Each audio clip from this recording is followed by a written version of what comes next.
Você sabia que para algumas pessoas ficar em pé pode não ser algo natural e inofensivo? Já imaginou sentir dor de cabeça, náuseas, tontura, sensação de desmaio após ficar alguns minutos em pé numa fila?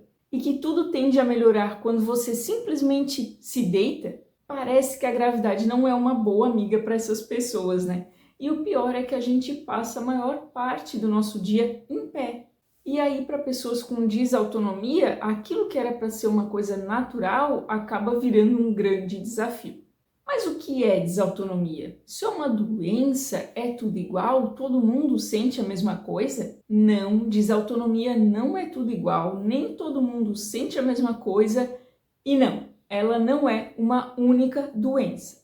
Na verdade, ela é um termo que significa literalmente uma disfunção do sistema nervoso autônomo. E nós usamos esse termo para englobar várias disfunções. É o que a gente chama de termo guarda-chuva. E guarda-chuva porque ele abrange diversas condições que podem ter causas diferentes. A desautonomia ela também pode ser conhecida por disfunção autonômica, que é mais comum, ou então neuropatia autonômica.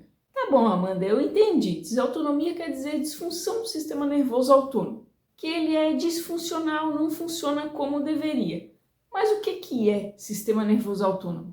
Esse sistema ele também é conhecido por sistema vegetativo, ou seja, é aquele sistema que controla tudo que é involuntário no nosso organismo, que não depende da nossa vontade, do nosso comando. A gente não pensa sobre isso, simplesmente está acontecendo, como por exemplo a nossa respiração, os nossos batimentos cardíacos, a nossa pressão arterial, a nossa sudorese, o controle da nossa temperatura, da nossa digestão, entre tantas outras funções que são necessárias para a nossa sobrevivência. Esse sistema ele está sempre ativo. Se ele controla praticamente tudo o que acontece no nosso organismo e ele não está funcionando direito, como isso é possível? Dá para viver assim? Sim, é possível viver assim, mas é muito difícil e em alguns casos pode ser incapacitante. Existem aqueles casos em que as pessoas têm sintomas desautonômicos muito leves e até passageiros.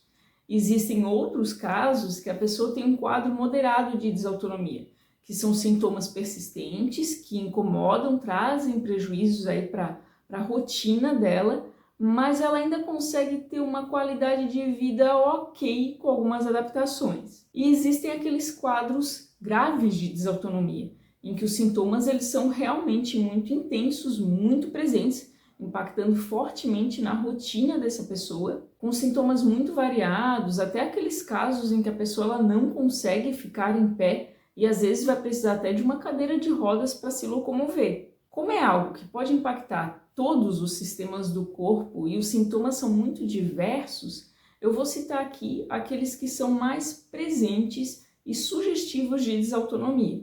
Dificuldade de se manter em pé, tontura, enjoo, dificuldade de concentração, taquicardia ou bradicardia, que é o aumento ou a diminuição dos batimentos cardíacos, é mais comum ter a taquicardia, que é o aumento dos batimentos. Visão turva, as pupilas mais dilatadas ou mais retraídas, isso pode causar uma sensibilidade maior à luz. Constipação ou diarreia, é bem mais comum a constipação. Problemas sérios de digestão, muita fadiga, problemas urinários, disfunções urinárias, e aí pode ser um esvaziamento completo da bexiga, pode ser um aumento na frequência urinária, inclusive no período noturno, problemas para regular a temperatura corporal, pessoas que suam demais, pessoas que não suam, pressão baixa, que é o mais comum, mas também pode ter pressão alta, intolerância ao esforço, então essas pessoas é mais comum que elas passem mal em academias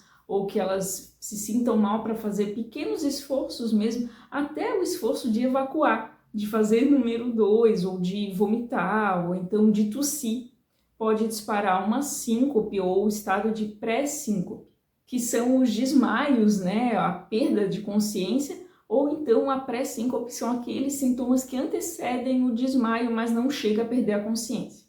Esses são só alguns dos sintomas de desautonomia, dá para ver a complexidade da coisa, né? Como ela afeta o corpo inteiro, diferentes sistemas.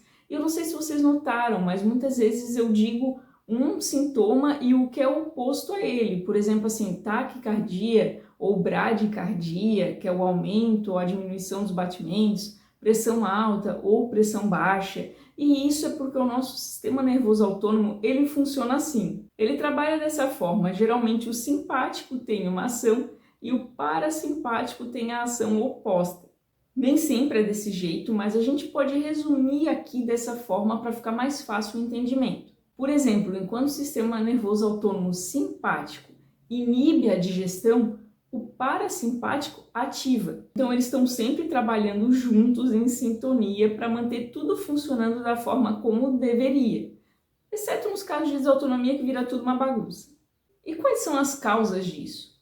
Podem ser várias. E as desautonomias, alguns tipos, são até frequentes, apesar dos casos ainda serem bem subdiagnosticados, porque os profissionais às vezes não conhecem, em alguns casos já ouviram falar, mas tem uma dificuldade para fazer o diagnóstico. Outros tipos já são realmente muito raros, e aí o diagnóstico é até difícil, porque podem se confundir com outras condições que são meio parecidas. Tem um tipo raro de desautonomia chamado de atrofia de múltiplos sistemas. Ele é bem parecido com a doença de Parkinson e aí causa bastante confusão no diagnóstico. Inclusive, a doença de Parkinson pode ser uma das causas de desautonomia. As desautonomias podem ser primárias, que é quando não existe nenhuma outra condição associada a ela, nenhuma outra doença causando isso. Por exemplo, essa que eu citei agora, atrofia de múltiplos sistemas, ou secundárias, que é quando ela aparece como consequência de uma outra doença que está gerando isso. E é o mais comum, por exemplo, a desautonomia na doença de Parkinson, a desautonomia na síndrome de Ehlers-Danlos, que é a que eu tenho, mas tem uma infinidade de doenças que podem causar a desautonomia. Por exemplo, as doenças autoimunes, então lúpus, esclerose sistêmica, esclerose múltipla, doença celíaca. Tem também as doenças metabólicas e a mais famosa, responsável por um número muito grande de casos de desautonomia, é a diabetes. Doenças do tecido conjuntivo, como a síndrome de Ehlers-Danlos, a síndrome de Marfan. Alguns tipos de câncer, doenças infecciosas, como por exemplo a doença de Lyme, que é a doença do carrapato, ou a própria Covid, que foi aí quem disparou os casos de desautonomia do tipo POTS. E várias outras doenças das mais diversas. Inclusive, sintomas desautonômicos também podem ser causados por álcool e até por medicamentos. O diagnóstico ele pode ser bem difícil e um dos motivos é a apresentação tão variada da desautonomia e a complexidade do quadro. Existe um exame chamado Tilt Test, ou teste da mesa inclinada, que é muito solicitado pelos médicos para o diagnóstico da desautonomia. Mas tem alguns profissionais que estão muito já por dentro de como funciona a desautonomia e no próprio consultório mesmo eles conseguem fazer um teste clínico para avaliar se aquilo ali se encaixa, que é medir a pressão arterial e os batimentos da pessoa quando ela está deitada, depois de um tempo deitada, e quando ela se levanta, depois de 3 minutos em pé, eles aferem novamente as medidas para avaliar como foi a mudança. Existem outros exames também que podem ser complementares no diagnóstico, que são mais direcionados para o sistema que está sendo mais acometido. Por exemplo, assim, se a pessoa tem sintomas digestórios, então eles fazem exame mais direcionados para esse sistema. Ou se a pessoa tem mais sintomas relacionados ao coração, então ela vai fazer um eletro, vai fazer um eco, até para descartar outras possibilidades. A investigação ela pode ser bem longa e as especialidades médicas que estão mais por dentro para fazer um bom diagnóstico de desautonomia são os neurologistas e os cardiologistas, principalmente arritmologistas. Então, recapitulando, o diagnóstico ele é feito com um histórico clínico muito bem detalhado, o tilt test e exames complementares que o médico pode achar necessário.